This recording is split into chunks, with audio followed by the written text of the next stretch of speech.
Depuis notre naissance, nos éducateurs, nos parents, nos enseignants nous ont principalement appris à faire et à ne pas faire, en vue de plus tard nous permettre de bien nous insérer dans la société.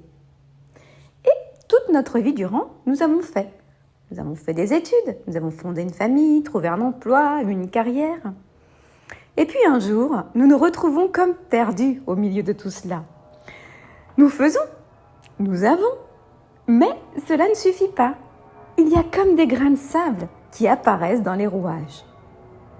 Nous ressentons un mal-être, une perte de sens, comme un décalage entre notre vie de tous les jours et puis des émotions, des insatisfactions à l'intérieur de nous qui se font de plus en plus fréquentes et de plus en plus fortes au fur et à mesure que nous avançons dans notre vie. Et ceci peut parfois nous amener jusqu'à nous stopper de manière brutale par le biais d'un burn-out, d'une maladie, d'une rupture, d'un deuil. Le processus des phases de vie est le même pour tout le monde. Seuls les chemins que nous choisissons et les décisions que nous prenons varieront d'une personne à l'autre en fonction de nos histoires de vie respectives. Nous pressentons toutes et tous que c'est dans le fond, à l'intérieur de nous, que tout se joue. Mais seulement voilà, qu'est-ce qu'il y a au fond? Qu'est-ce que nous allons bien pouvoir y trouver? Cela nous terrifie d'ouvrir cette porte derrière laquelle c'est l'inconnu. Derrière laquelle nous avons bien pris soin d'enfermer depuis que nous sommes tout petits. Ce qui nous a blessés, ce qui nous a fait terriblement souffrir. Et tous ces côtés de nous que nous avons estimés être sales, déviants, inacceptables. Alors là, nous nous retrouvons bloqués. Soit nous ouvrons la porte, soit nous continuons à faire comme nous avons toujours fait. Nous résistons en général, pour la plupart d'entre nous, le plus longtemps possible. Parce que, après tout, ça a bien tenu comme ça jusqu'à maintenant. Alors, ça tiendra bien encore un peu, le temps qu'il faudra. Bon, nous faisons quand même des petits changements, ça et là, nous mettons des pansements qui nous aident à tenir. Parce que c'est bien cela le mot d'ordre, tenir, coûte que coûte. Et puis, la gêne, la scission au fond de nous se fait malgré tout de plus en plus pressante, nous demandant d'enfouir de plus en plus fortement toute cette douleur et cette souffrance et ce mal-être au fond de nous. Mais la peur est trop forte, la peur de ce que nous allons y trouver. La peur de réveiller de vieilles blessures d'un passé que nous pensons, nous souhaitons être révolu, mais qui nous rattrape sans cesse.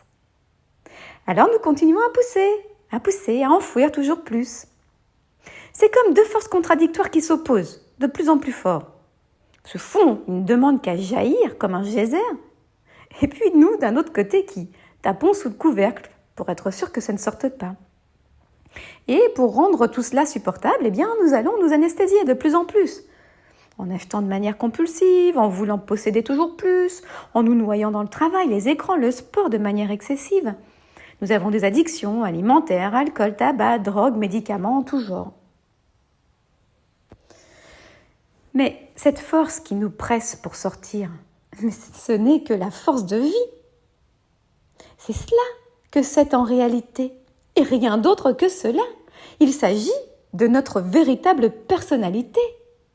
Qui nous sommes véritablement en fond, cachés, étouffés, sous nos blessures et nos souffrances. Et cet appel intérieur que nous recevons toutes et tous à un moment donné de notre vie, ce n'est rien d'autre qu'une invitation à être nous-mêmes, être qui nous sommes vraiment, libérés de nos blessures, de nos souffrances, des jugements que nous portons sur nous, de nos conditionnements. Être nous-mêmes. Mais pour cela, nous avons besoin de comprendre comment nous nous sommes construits et comment nous fonctionnons. En d'autres termes, nous avons besoin d'un mode d'emploi. C'est la clé qui nous a manqué durant toutes ces années pour apprendre à être bien avec nous-mêmes et avec les autres. Alors il est vrai que le passage obligé, pour nous permettre d'être qui nous sommes réellement, c'est le suivant. Oser. Oser déverrouiller la porte. Oser ouvrir la porte. Oser rencontrer l'enfant blessé à l'intérieur de nous. Oser traverser les blessures pour les apaiser. Mettre de la lumière et de l'amour sur tout cela. Détricoter pour retricoter. C'est cela, grandir véritablement. C'est devenir émotionnellement des adultes épanouis et libérés. Ce chemin de guérison, de découverte de soi est accessible à tous. Il suffit juste d'oser ouvrir la porte qui nous met sur la voie. Ce chemin, c'est le chemin de la dignité, de l'autonomie, de la responsabilité et de la liberté. C'est le chemin de la vie. Et c'est ce chemin que je nous souhaite à toutes et tous de suivre de manière individuelle et collective.